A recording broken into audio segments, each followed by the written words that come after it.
Logo pela manhã, os sumos sacerdotes, com os anciãos, os mestres da lei e todo o sinédrio, reuniram-se e tomaram uma decisão. Levaram Jesus amarrado e o entregaram a Pilatos. E Pilatos o interrogou: Tu és o rei dos judeus? Jesus respondeu: Tu o dizes. E os sumos sacerdotes faziam muitas acusações contra Jesus. Pilatos o interrogou novamente: Nada tens a responder? Vede quanta coisa te acusam. Mas Jesus não respondeu mais nada, de modo que Pilatos ficou admirado. Por ocasião da Páscoa, Pilatos soltava o prisioneiro que eles pedissem. Havia então um preso, chamado Barrabás, entre os bandidos, que numa revolta tinha cometido um assassinato. A multidão subiu a Pilatos e começou a pedir que ele fizesse como era costume. Pilatos perguntou: Vós quereis que eu solte o rei dos judeus? Ele bem sabia que os sumos sacerdotes haviam entregado Jesus por inveja. Porém, os sumos sacerdotes instigaram a multidão para que Pilatos lhes soltasse Barrabás. Pilatos perguntou de novo: Que quereis então que eu faça com o rei dos judeus? Mas eles tornaram a gritar: Crucifica-o! Pilatos perguntou: Mas que mal ele fez? Eles, porém, gritaram com mais força: Crucifica-o!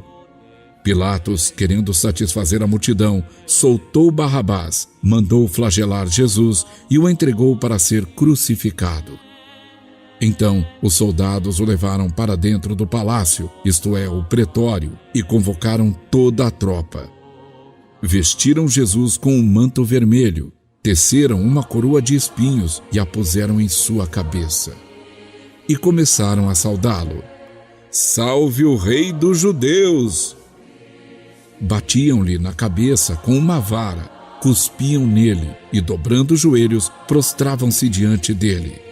Depois de zombarem de Jesus, tiraram-lhe o manto vermelho, vestiram-no de novo com suas próprias roupas e o levaram para fora, a fim de crucificá-lo. Os soldados obrigaram um certo Simão de Cirene, pai de Alexandre e Rufo, que voltava do campo, a carregar a cruz.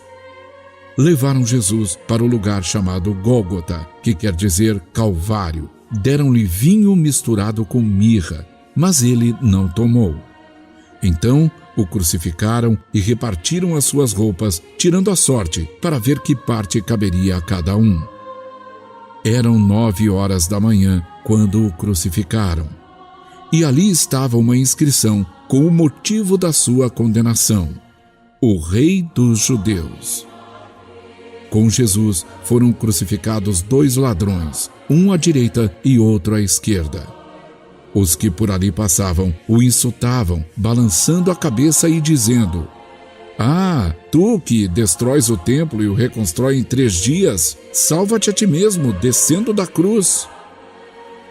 Do mesmo modo, os sumos sacerdotes com os mestres da lei zombavam entre si, dizendo: A outro salvou, a si mesmo não pode salvar. Messias, o rei de Israel, que desça agora da cruz, para que vejamos e acreditemos. Os que foram crucificados com ele também o insultavam. Quando chegou o meio-dia, houve escuridão sobre toda a terra, até às 15h. Pelas 15h, Jesus gritou com voz forte: Eloi, Eloi, lama sabachthani, que quer dizer: meu Deus, por que me abandonaste? Alguns dos que estavam ali perto, ouvindo-o, disseram: Vejam, ele está chamando Elias. Alguém correu e embebeu uma esponja em vinagre, colocou-a na ponta de uma vara e lhe deu de beber, dizendo: Deixai, vamos ver se Elias vem tirá-lo da cruz. Então Jesus deu um forte grito e expirou. Nesse momento, a cortina do santuário rasgou-se de alto a baixo, em 2 partes. Quando o oficial do exército, que estava bem em frente dele, viu como Jesus havia expirado, disse: Na verdade, este homem era o Filho de Deus.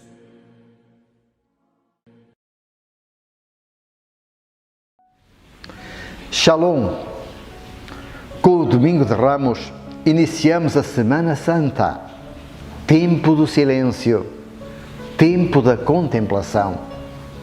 É muito interessante contemplarmos a paixão com o olhar de Marcos. O texto de hoje não foge à simbologia e à simplicidade que caracterizam Marcos, mas ao mesmo tempo apresenta-nos dados únicos e por demais interpeladores. Desde o Jardim das Oliveiras até à morte na cruz, surgem pormenores muito interessantes. Vamos dar-lhes atenção. Jesus não esconde o seu medo. O medo é talvez a causa de maior sofrimento na humanidade. Não existe pessoa alguma que possa afirmar com verdade não sentir medo. Sentir medo é humano. Jesus havia assumido nossa natureza com todas as consequências. Diante do sofrimento que percebe avizinhar-se, ele se angustia e sente medo. Medo da dor, medo da morte, como qualquer mortal. Habituámos-nos a ver Jesus como alguém muito forte, um ser superior, capaz de dominar todas as suas emoções. É dessa forma que os outros evangelistas o apresentam. Marcos prefere mostrar-nos um Jesus bem humano. Também ele chorou, sentiu medo, sentiu necessidade de alguém que estivesse com ele. Sentiu até dificuldade na obediência ao Pai.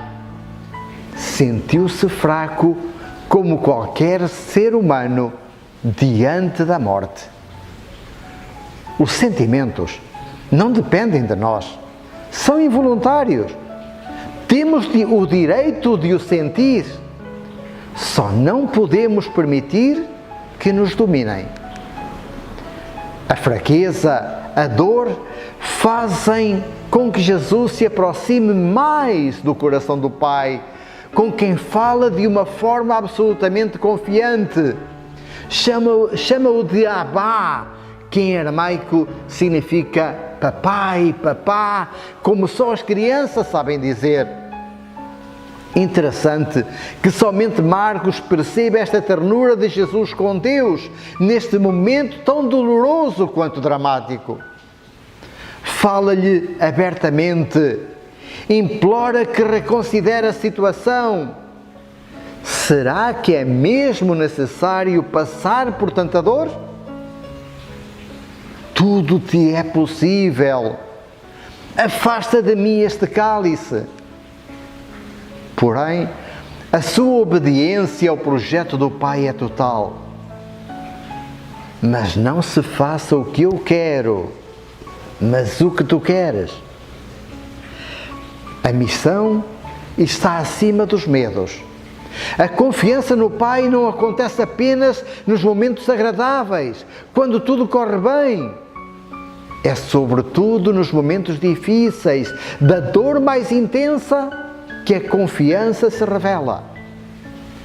Como havia feito ao longo de toda a sua vida, também agora Jesus se coloca inteiramente disponível diante de Deus. Se isto é necessário para que a humanidade compreenda e acolha o amor de Deus, que assim seja. O sofrimento de Jesus é silencioso. Permanece indiferente ao beijo de Judas e não reage quando Pedro fere o criado do sumo sacerdote. Quando Pilatos lhe pergunta se ele é rei, responde simplesmente: sim, eu sou. Ao longo de todo o processo, Jesus se mantém silencioso. Diante das provocações e dos insultos, nada responde. Fraqueza? Derrota? Conformismo? Jesus não se perturba diante da arrogância e das calúnias. Está tranquilo. Sua confiança no Pai é absoluta. Sabe que Deus vai agir no seu momento, não no momento que os homens gostariam. O tempo de Deus é diferente. Ele e o Pai estão em plena sintonia. Nada o irá impedir de levar sua missão até ao fim. Jesus sente a solidão. Os discípulos esperavam algo diferente. Viam-no como um rei. Aos seus ouvidos ainda ressoam as aclamações do povo na entrada triunfal de Jerusalém. Contavam com dificuldades e até se prepararam para elas. A prova disso era a espada nas mãos de Pedro. Uma palavra dele e os discípulos se ergueriam para lutar. Darei a vida por ti, dissera Pedro. Só não consegue entender seu silêncio, sua inação. Por isso fogem, atarantados, derrotados, sentindo na garganta o nó da desilusão. Afinal, foi em vão que um dia deixaram tudo: casa, barco, família, por causa de um sonho, por causa de uma ilusão. Jesus se sente só, abandonado pelos discípulos, traído pela multidão que prefere Barrabás, insultado, esbofeteado, humilhado, sofre sozinho. Não há uma palavra amiga, uma mão que o conforte. É duro sofrer sozinho. Pregado na cruz, sente a impotência diante da malvadez dos que se acham donos da verdade e da vida, que podem dispor sobre a vida dos outros, dos que se creem mais fortes que o próprio Deus. Pregado na cruz, ele sente a impotência diante daqueles que se arvoram em autoridade para oprimir, para julgar e condenar a inocência. Sente a impotência dos que estão sós, dos que morrem sozinhos, dos que sofrem sozinhos porque não têm uma voz, nem vez. De onde vem o direito de decidir contra a vida humana? De onde vem o direito de tomar decisões que ponham em risco a vida, a saúde, o bem-estar dos outros? Pregado à cruz, Jesus se sente só. Os seus estão à distância, presenciando atemorizados e aterrorizados o desmoronar dos seus sonhos. Onde está Deus que parece indiferente ao sofrimento do filho? Meu Deus, por que me abandonaste? Pergunta ele. É angustiante ver alguém sofrer sem podermos fazer nada. É angustiante vermos um ente querido morrer sem uma palavra nossa, sem um carinho, sem um conforto. Afinal, a morte, como o nascimento, é marcada pela solidão. Ninguém nos acompanha nesse trajeto. Só nós e o conforto silencioso de Deus. Também na morte, Jesus se fez igual a nós. No silêncio da cruz, Ele se faz grito de todos os sofridos, de todos os oprimidos, de todos os silenciados da sociedade. Meu Deus, por que me abandonaste? E Deus, afinal, estava tão presente naquele momento que a sua presença foi percebida e registada pelo soldado romano. Verdadeiramente, este homem era o Filho de Deus. Semana Santa. Tempo de silenciarmos para contemplarmos a cruz. Na cruz, Deus se faz mais humano, pois carregou sobre si todas as nossas dores. Olhando a cruz, podemos perceber o quanto a vida é sagrada, o quanto o humano é sagrado e ninguém tem o direito de destruir, humilhar ou pôr em risco a vida humana. Olhando para a cruz, percebemos que afinal, apesar do seu silêncio, não somos abandonados por Deus. Na cruz, Deus nos abre seus braços para nos acolher, estreitar o seu coração e nos fazer sentir amados. Verdadeiramente, somos filhas e filhos de Deus. Shalom.